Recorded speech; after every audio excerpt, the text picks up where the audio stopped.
नमस्तेस्तु महामाये श्रीपीठे सुरपूजिते शङ्खचक्रगदाहस्ते महालक्ष्मी नमोस्तुते। नमस्ते गरुडारूढे कोलासुरभयङ्करी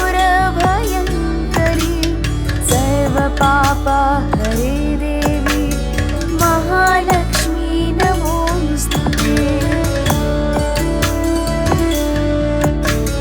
सर्वज्ञे सर्ववरदे सर्वदुष्टभयङ्करी सर्वदुःखहरे देवी महालक्ष्मी नमोस्तुते।